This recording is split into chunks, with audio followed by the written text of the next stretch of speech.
जलती कार में से निकालकर दिल्ली के बंदे की जान बचाई समाजसेवी लक्की शाह बॉक्सर ने।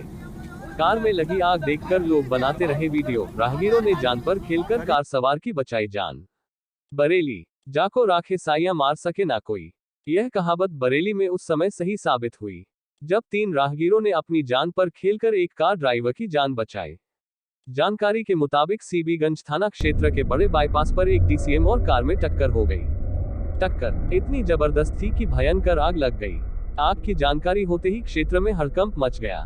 लोग कार और डीसीएम में लगी आग को देखकर वीडियो बनाते रहे। इस दौरान एक शख्स कार में फंसा रहा और लोगों से मदद की गुहार लगाता रहा, लेकिन किसी का ध्यान उसकी ओर नहीं गया। इसी दौरान देर रात लगभग 2:30 बजे रामपुर से लौटते वक्त समाजसेवी लक्की शाह बॉक्सर अपने 2 दोस्तों के साथ रामपुर से आ रहे थे। उन्होंने देखा कि बरेली के बड़े बाईपास एक गाड़ी पूरी तरह से आग से जल रही है। चारों तरफ भीड़ थी पर कोई बचाने वाला नहीं था। कुछ लोग अपने मोबाइल से वीडियो बना रहे थे। लक्की शाह बॉक्सर अपने साथी शाहनूर और नवाब भाई के साथ कार के पास पहुंचे। वहां खड़े लोगों से जानकारी ली तो लोगों ने बताया कि कार के अंदर एक आदमी फंसा हुआ है, उसकी जान खतरे में है। फायर ब्रिगेड को फोन किया गया है पर कोई गाड़ी नहीं पहुंची। फिर हिम्मत करके लक्की शाह अपने दोनों साथियों के साथ आगे बढ़े और कार से में दिल्ली के रहने वाले वकील खान को निकाला और अपनी कार से भास्कर हॉस्पिटल में एडमिट करवाया। गनीमत रही कि वकील खान की जान बच गई। आग को देखकर यह लग रहा था कि कार के अंदर फंसा शख्स बच नहीं सकेगा, लेकिन लकी शाह और उनके दोस्तों की मदद से कार सवार को निकाल लिया गया। पीड़ित वकील खान जाफराबाद दिल्ली से है, उनके 3 बच्चे हैं। वकील अहमद भास्कर हॉस्पिटल में भर्ती है और खतरे से बाहर है। बना दिए वो। अरे लगभग 12:30 बजे का वक्त होगा। रामपुर से हम वापस जब लौट रहे थे तो हमारे साथ 3 दोस्त थे, तो बातें करके पता ही नहीं चला कि हमें बरेली झुमका चौराहे से राइट में मुड़ना है। जब हम आगे बढ़े तो देखा काफ़ी जाम लगा हुआ था, तो लोगों से पता करा, पूछा कि क्या बात है, तो बताया एक्सीडेंट हो गया है, बड़ा आग लगी हुई थी। तो सामने क्या ठीक है, हो सकता है निकाल लिया गया हो। फिर बहुत पता चला वहाँ पर कि कोई बंदा गाड़ी के अंदर है। तो फिर जाकर लोगों से कहा कि आइए आप लोग आगे बढ़िए। कोई सब लोग मोबाइल से वीडियो और फोटो खींचने में लगे थे। कोशिश करके हम लोग आगे गए। आगे जाने के बाद गाड़ी का शीशा तोड़ा। जो जनाब थे उनको जानते नहीं थे वो कौन है, क्या है, कहाँ से है, उन्हें बाहर निकाल कर सोचा कि शायद ख़त्म हो गए। फिर कोशिश करी, देखा दिल नहीं माना, तो जब चेक किया तो वो जिंदा थे, उनकी सांस चल रही थी। उन्हें फिर हम लोग अपनी गाड़ी में लेकर भास्कर हॉस्पिटल पहुँचे। आज वो इंशाल्लाह ठीक है, अपने पैरों पर खड़े हैं और बस यही है। कोरोना महामारी वायरस की तीसरी लहर को लेकर मिशन हॉस्पिटल में तैयारी की जा रही है, जिसको लेकर 50 अतिरिक्त बेड में मरीजों के लिए ऑक्सीजन की व्यवस्था की गई है, जिसको लेकर एक संस्था व महापौर उमेश गौतम ने आज का शुभारंभ किया। चैरिटेबल और बेड्स वगैरह दिए गए हैं, क्या निर्णय लिया था आपने, क्या सोच कर इसको बढ़ाया? देखिए, जो महामारी यहाँ पर शुरू हुई हमारे भारत में और संसार के अंदर, तो ये हमारा काम पिछले साल से शुरू हुआ था, जब हम फ्रंट रनर जितने भी हमारे पुलिस वाले हैं और जो डॉक्टर्स हैं उनको हमने पीपी किट से लेकर हर चीज़ सुविधा मुहैया कराई थी पूरे भारतवर्ष में।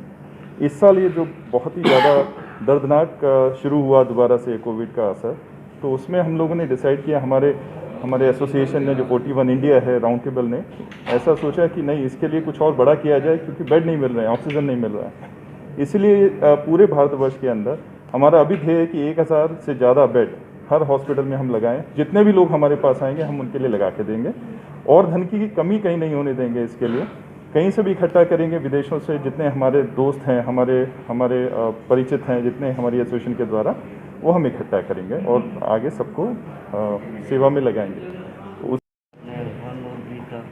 क्या है ये, किस तरह का काम है? देखिए, जिस तरह से अभी कोरोना की दूसरी लहर आई थी तो पूरा भारतवर्ष बहुत बड़ी परेशानी में आ गया था। हर जगह बेड कम पड़ रहे थे। बहुत सारे लोग तो ऐसे थे जो सक्षम थे इलाज कराने में, लेकिन ऐसे भी लोग थे जो इलाज तो चाहते थे लेकिन इलाज उनकी पहुंच से दूर हो पा रहा था, क्योंकि बेड अवेलेबल नहीं थे। जितने सरकारी हमारे हॉस्पिटल्स थे उनमें बेड अवेलेबल ही नहीं थे, उपलब्ध नहीं हो पा रहे थे लोगों के लिए, तो वो परेशानी लगातार बढ़ रही थी। आने वाली जो तीसरी लहर के बारे में बात की जा रही है, उसी की तैयारियों को देखते हुए जो राउंड टेबल के 41 टेबलर्स हैं, इन लोगों ने, पंकज जी हैं या दीपक जी आए हुए हैं, इन लोगों ने हमारे से संपर्क किया था और रोहिलखंड रीजन का ये पहला हॉस्पिटल है जहाँ पर 50 बेड की सभी सुविधाओं युक्त, चाहे वो कंसंट्रेटर हो या बाईपैप हो, सारी सुविधाओं के साथ ये 50 बेड का हम लोगों ने तैयार किया है, जिसमें निःशुल्क जो गरीब व्यक्ति हैं, अगर उनको भगवान न करे तीसरी लहर आती है तो ऐसे में उनको मदद देने के लिए उनको ये ऑक्सीजन वार्ड और आईसीयू, उनको जो भी जहाँ तक की सुविधाएं हम दे सकते हैं उनको ये सुविधाएं दी जाएंगी। तो तीसरी लहर की तैयारी 41 टेबलर्स के साथ हम लोगों ने शुरू कर दी है। सर, जैसे कि तीसरी लहर बच्चों के लिए सबसे ज़्यादा घातक बताई जा रही है, उसके लिए क्या तैयारियाँ हैं? देखिए, बच्चों के लिए भी हमने विशेष तैयारी करी है, जिसमें NICU PICU हमने तैयार कर लिए हैं। बच्चों के जो वेंटिलेटर हैं वो भी मंगा लिए हैं। बच्चों के लिए विशेष तैयारी हमने की है, उनके लिए अलग अलग पृथक पृथक बेड भी हमने तैयार किए हैं, रूम भी तैयार किए हैं, और हमारे पास 50 बच्चों के लिए हर समय तैयारी उपलब्ध है, क्योंकि अभी बच्चे तो संक्रमित आ ही जाते हैं, लेकिन हम लोगों ने तीसरी लहर के हिसाब से बच्चों की और बड़ों की सबकी तैयारी कर ली है। के साथियों को बहुत बहुत नमस्कार, जय हिंद। मैं जिला अध्यक्ष आम आदमी पार्टी से जनक प्रसाद आप सभी साथियों को बताना चाहता हूं कि जो 1621 टीचर्स कोरोना काल में योगी सरकार की जिद की वजह से जिनकी ड्यूटी जिला पंचायत चुनाव में लगाई गई थी, जो शहीद हुए हैं, हम उनको मृत्यु नहीं कहेंगे, उनकी मृत्यु होना नहीं कहेंगे, शहीद होना कहेंगे उनको। लेकिन योगी सरकार मात्र 3 लोगों को ही अपने आंकड़ों में दिखा रही है जिनकी मृत्यु हुई है। ये बहुत ही दुर्भाग्यपूर्ण है बात ये कि आप सही आंकड़े भी पेश नहीं कर रहे हैं, हर जगह झूठ बोल रहे हैं आप।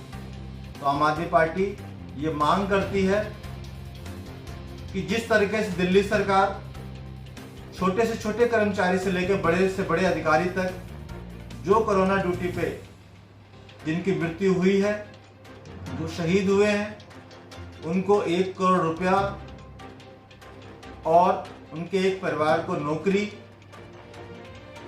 दे रही है, उसी तरह से हम योगी सरकार से भी मांग करते हैं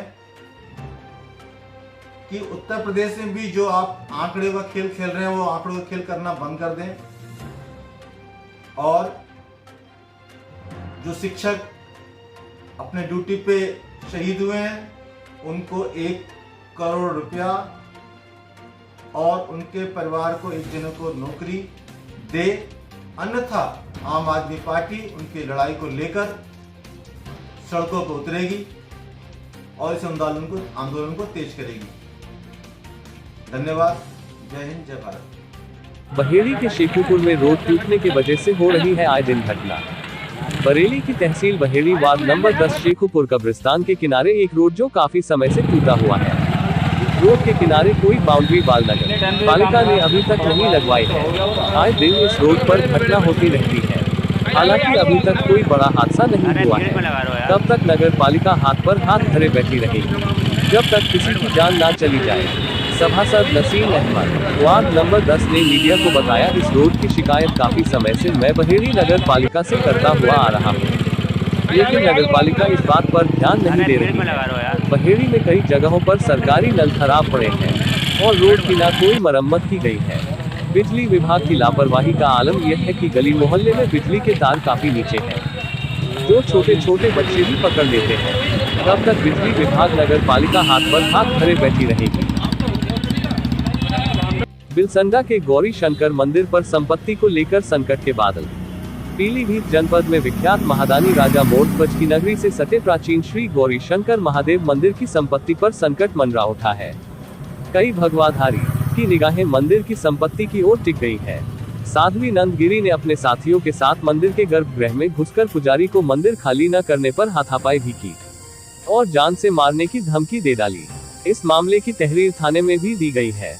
हालात यह है कि बिलसंडा कस्बा के मोहल्ला पक्का तालाब स्थित श्री राम जानकी ठाकुर द्वारा मंदिर की पुजारी साध्वी ने फर्जी मुकदमों में फंसाकर लोगों का जीना दुश्वार कर दिया है। मरौरी और सिम्बुआ के मध्य स्थित गौरी शंकर मंदिर के पुजारी ने प्रभारी निरीक्षक को सौंपा शिकायती पत्र। शिकायती पत्र देकर साध्वी के विरुद्ध कार्रवाई की मांग की है और अपनी जान की सुरक्षा एवं मंदिर की संपत्ति की हिफाजत के लिए पुलिस सुरक्षा की गुहार लगाई है। उत्तर प्रदेश के जनपद पीलीभीत के थाना क्षेत्र बिलसंडा से सटे गांव सिंबुआ स्थित सुप्रसिद्ध श्री गौरीशंकर महादेव मंदिर की संपत्ति को हड़पने के लिए कई लोग तरह तरह की मालाओं का जाप करने में जुटे हैं, लेकिन नतीजा वही ढाक के 3 पात है। जहां पर हो विराजमान महाकाल वहां पर नहीं रुक सकता काल, जहां पर हो ब्रह्मलीन श्री सिद्धेश्वर गिरी जी महाराज का डेरा वहां दुश्मन क्या खाक करेगा रेन बसेरा। बिलसंडा से सटे गांव सिबुआ स्थित श्री गौरी शंकर महादेव मंदिर के पुजारी राजेश्वर नंदगिरी के साथ बिलसंडा कस्बा के मोहल्ला पक्का तालाब निवासी साध्वी राधिका नंदगिरी ने अपने साथियों की दम पर मंदिर के गर्भगृह में घुसकर मचाया उत्पात और पुजारी के साथ जमकर हाथापाई की। इतना ही नहीं, मंदिर परिसर खाली न करने पर जान से मारने की धमकी भी दी। साध्वी की दबंगई से पुलिस प्रशासन ने बेबस होकर पूरी तरह चुप्पी साध रखी है। मंदिर के पुजारी ने प्रभारी निरीक्षक को एक लिखित शिकायत पत्र देकर कानूनी कार्यवाही किए जाने की मांग करते हुए अपनी जान माल और मंदिर की सुरक्षा की गुहार लगाई।